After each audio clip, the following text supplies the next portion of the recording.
नमस्ते दुर्गा प्रसाद जी। आप? मैं भूषण, भूषण काबरा।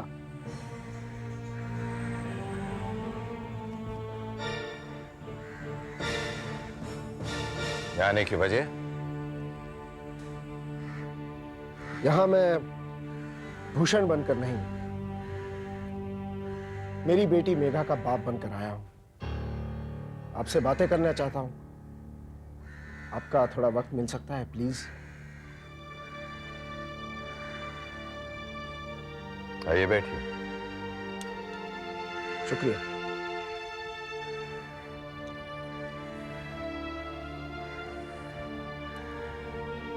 हाँ कहिए। दुर्गा प्रसाद जी, मैं जो हूं अपने गुनाहों को छुपाऊंगा नहीं, बिल्कुल नहीं। पर मेरी बेटी मेघा तो मासूम है और नेक भी। ये तो हम भी मानते हैं। मेघा से हमें कोई शिकायत नहीं। तो फिर मेरी बेटी मेघा का नाम आपके खानदान के नाम से क्यों नहीं जुड़ सकता? क्योंकि हमारे खानदान के नाम से पहले आपका नाम उसके साथ जुड़ा हुआ है। आप हमारी बात कर रहे हैं? एक अपराधी की बेटी के साथ कौन सा बाप अपने बेटे की शादी करना चाहेगा? ये गलत है दुर्गा प्रसाद जी। एक बाप के गुनाहों की सजा आप बेटी को दे रहे हैं। यही दस्तूर है भूषण जी, जमाने से चला आ रहा है। आप और हम उसे एक दिन में नहीं बदल सकते। मकान चाहे कितना भी खूबसूरत क्यों ना हो, महत्वपूर्ण होती है उसकी नींव। और आप सारी बातें मेघा के पापा बनकर देख रहे हैं, समाज की नजरों से, या अपने आप को हमारी जगह रखकर देखिए, आपको सारी बातें सही लगेंगी। हमें दुख तो इस बात का है भूषण जी कि आपके अपराध की वजह से हम दो मासूम दिलों को तोड़ने के अपराधी बन गए हैं।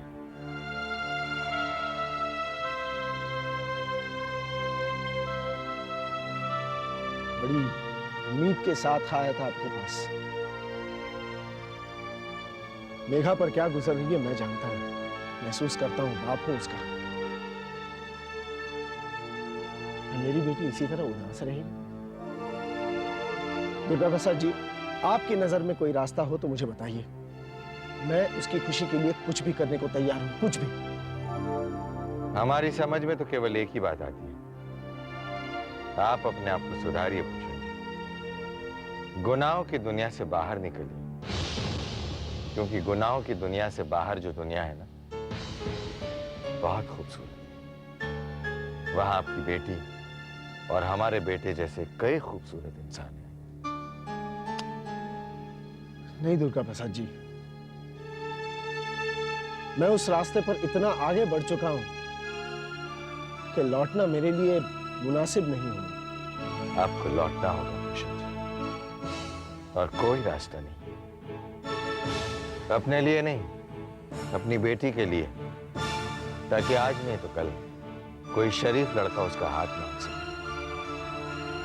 ऐसा कुछ करिए ताकि आपकी बेटी आपको पापा कह सके। मेरे ख्याल से हमें जो बातें करनी थी हम लोग कर चुके हैं।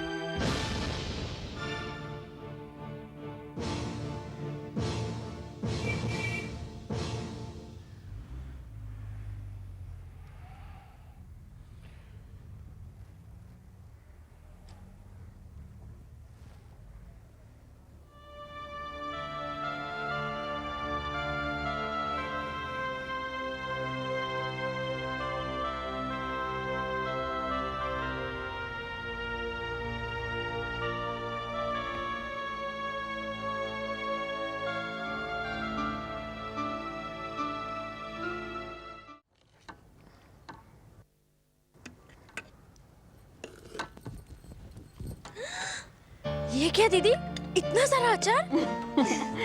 कुसुम, तुम्हारे प्रकाश भैया को अचार बहुत पसंद है ना? मुझे भी तो बहुत पसंद है दीदी। इसीलिए तो मैंने पूरे साल भर का बना दिया है। साल भर का?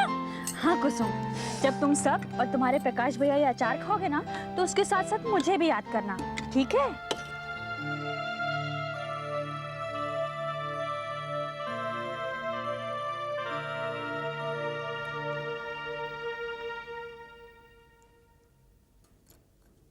जीजा जी चाय। क्या बात है प्रमिला?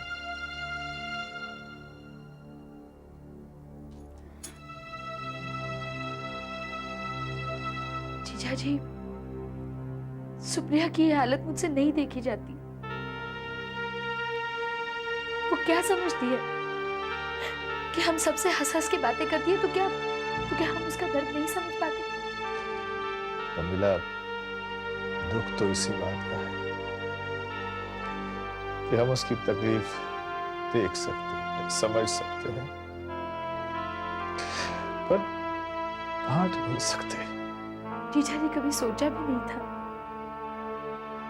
कि ऐसे दिन भी देखने पड़ेंगे। मुझे तो रात रात भर नींद नहीं आती। हमेशा ये डर लगा रहता है कि पता नहीं सुबह उठकर सुप्रिया किस हाल में मिले।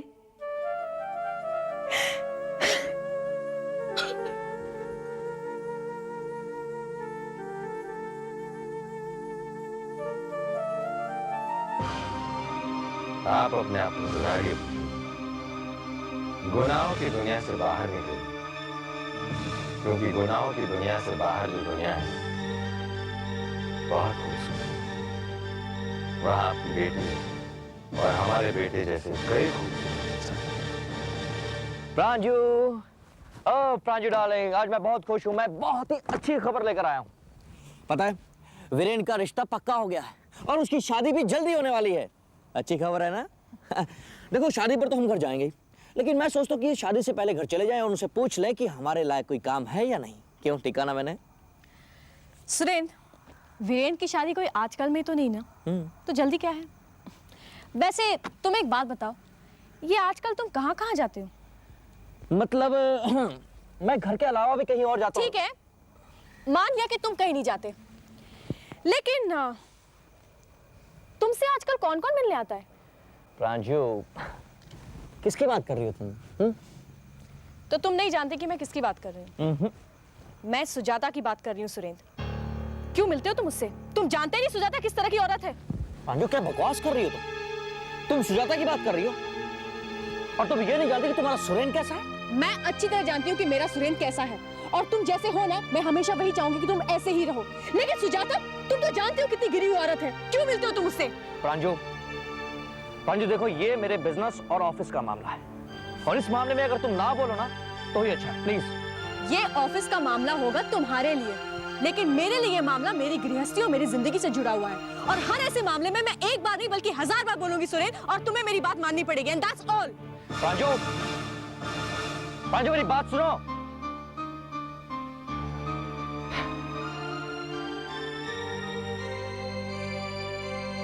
हो गई, आप बिल्कुल चिंता मत कीजिए। अरे वाह, सब लोग तैयार हैं। हाँ, पर प्रकाश बेटा अभी तक। बस वो आते ही होंगे पापा। अरे लो, आ गए। प्रकाश, चलिए जल्दी से तैयार हो जाइए। कहाँ जाने की तैयारी हो रही है? पिकनिक का प्रोग्राम है, बस अभी थोड़ी देर में निकलेंगे और शाम तक वापस भी लौट आएंगे। और एक काम और भी है। जो भी काम है वो घर पर रहकर करो, कोई कहीं नहीं जाएगा। ये तुम क्या कह रहे हो प्रकाश? बिल्कुल ठीक कह रहा हूँ डैड। इसकी तबीयत ठीक नहीं है, लेकिन हर दूसरे या तीसरे दिन कोई ना कोई प्रोग्राम बनाती रहती है, जैसे कि सब कुछ ठीक हो। और मैं पूछता हूँ कि बाहर जाने की जरूरत क्या है? ऐसी हालत में कहीं पैर फिसल गया या धक्का लग गया तो क्या होगा? लेकिन ये इस बात को समझती नहीं है, और माना कि ये इस बात को नहीं समझती, कम से कम आप लोगों को तो इसे समझाना चाहिए। आप लोग भी इसके साथ।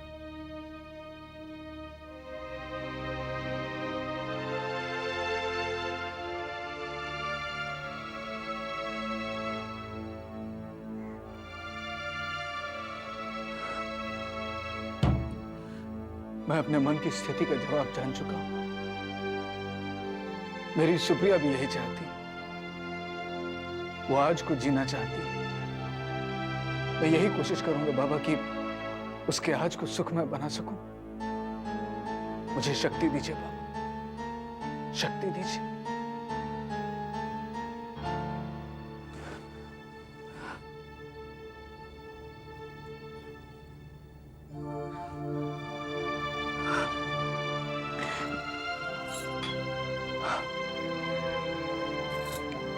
मुझे माफ कर दो सुप्रिया। मुझे माफ कर दो।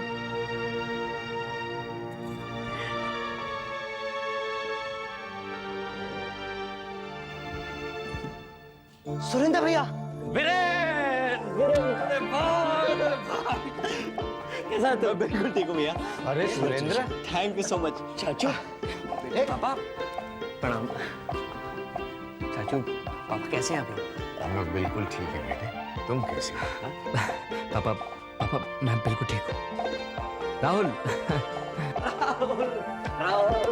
भाई कैसा है तू? और तेरा बिजनेस कैसा है? हाँ? बिजनेस को मार गोली, पहले तू बता तू कैसा है? कैसा लग रहा हूँ? मेरे भाई। अरे राहुल, तुम्हारा मिलना होगा तो हम भी मिल लें। चाची प्रणाम। जीते रहो। कैसे है सुरेंद्र? मैं बिल्कुल ठीक हूँ, आप कैसे हैं? ठीक हूँ मैं भी। मम्मी कहीं दिखाई नहीं दे रही, कहीं बाहर गई हैं? नहीं नहीं, यही कहीं आती होंगी तो बैठ तो आ। जीजू, हम भी हैं यहाँ पर। सुमन, कैसे हो सुमन? मैं बिल्कुल ठीक हूँ। क्या है जीजू, आप बहुत बिजी हो आजकल, लेकिन वीरेंद्र भैया की शादी के लिए आपको वक्त निकालना ही पड़ेगा। भाई सुमन, ये भी कोई बोलने की बात है? भाई आप लोग बताएं कि मेरे बिना वीरेंद्र की शादी की तैयारी पूरी हो सकती है? नहीं। अरे लक्ष्मी, मेरे धोबी के हिसाब वाली डायरी कहाँ रख दी तुमने? दीदी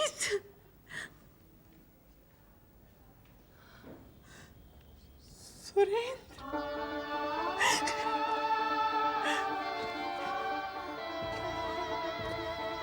कब आया तू? हाँ? बस अभी भी थोड़ी देर पहले। मम्मा आप कैसी हैं? आपकी तबीयत कैसी है मम्मा? अच्छी है।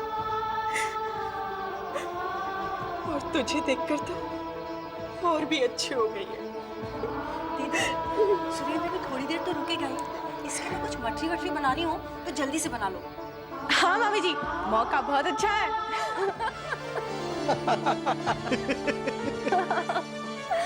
अच्छा, तो तुम सब लोग मेरी खिंचाई कर रहे हो? और लक्ष्मी तू भी? सॉरी दीदी। सुरेंद्र, बेटा तू अकेला आया है? प्रांजल नहीं आई क्या?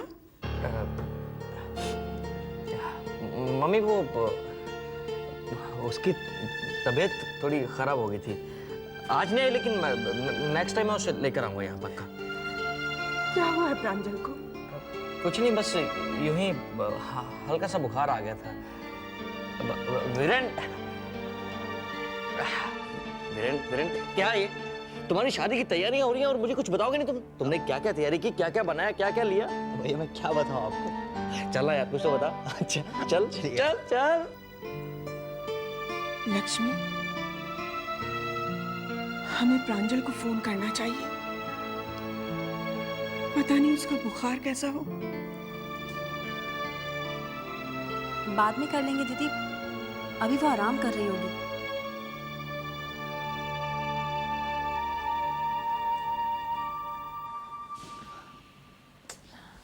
बकुल, तुम भी बच्चों जैसी बातें करते हो।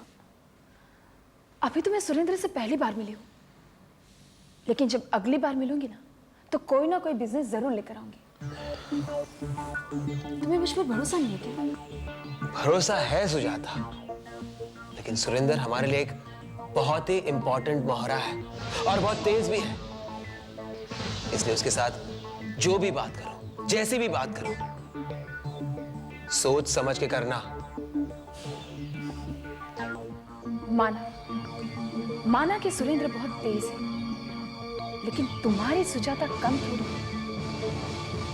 तुम तो बस देखते जाओ कि तुम्हारी सुजाता सुरेंद्र से अपना खोया हुआ बिजनेस कैसे वापस लेकर आएगी। पूरा खत्म करना पड़ेगा। बिल्कुल मत छोड़ना। बिल्कुल नहीं छोड़ूंगी इसको। और अभी तुमको वहाँ भी खाना है। चलो उठो। चलिए चलिए, उठो ना। बड़ी मुश्किल से पकड़ में आते हो आप। चलो चलो चलो। देख कैसे दुबला होता जा रहा है मेरा बेटा। चलो बैठ यहाँ बैठ। चाय 2 कप सुरेंद्र भैया के। दो कप क्यों लगे? अरे भाई, प्रांजल के हिस्से की भी तो तुम्हें ही पीनी पड़ेगी। आज तो कुछ भी कर ले बच्चों, बचेगा नहीं। लेकिन सुरेंद्र ध्यान रखना, इस चाय के बाद कुछ खाली जगह रखना अपने पेट में, क्योंकि मैंने तेरे लिए तेरी मनपसंद खीर बनाई है बेटा।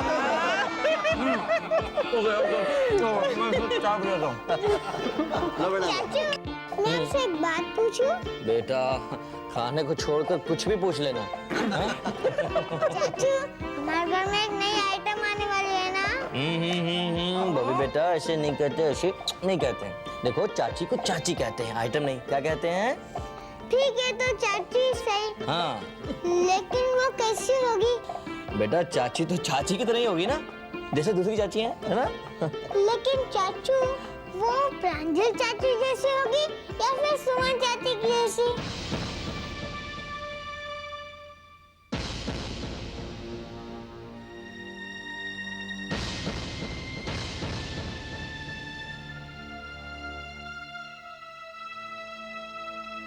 चाचू बताओ ना। बॉबी, ऐसे सवाल नहीं किया करते बेटा। नहीं मम्मी, बॉबी का सवाल गलत नहीं है। बॉबी बेटा, तुम्हारी आने वाली चाची कैसी होगी ये तो मैं नहीं जानता, लेकिन भगवान से इतनी जरूर दुआ करूंगा कि वो तुम्हारी सुमन चाची जैसी हो।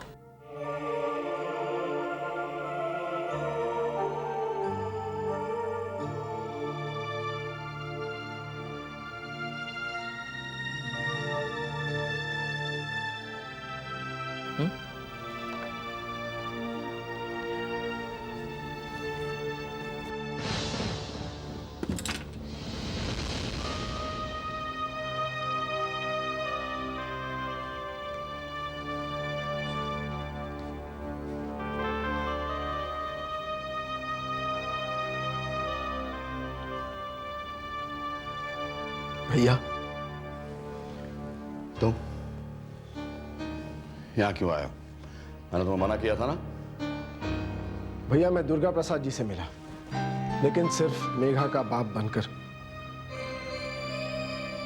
पर उन्होंने भी इस रिश्ते से इनकार कर दिया। और तुम यहाँ चले आए क्यों?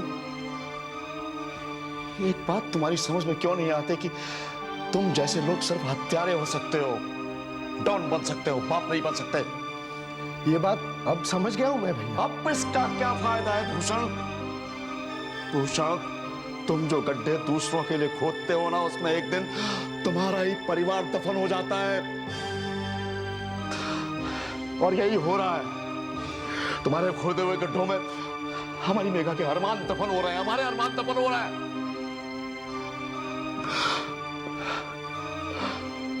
और तुम अपने हर कारनामे को अपनी जीत कहते हो ना? हाँ? अब बताओ ये तुम्हारी हार है या जीत? मैं हार गया भैया, मैं हार गया हूं, इसीलिए आपके पास आया हूं। आप भी कोई रास्ता ढूंढिए।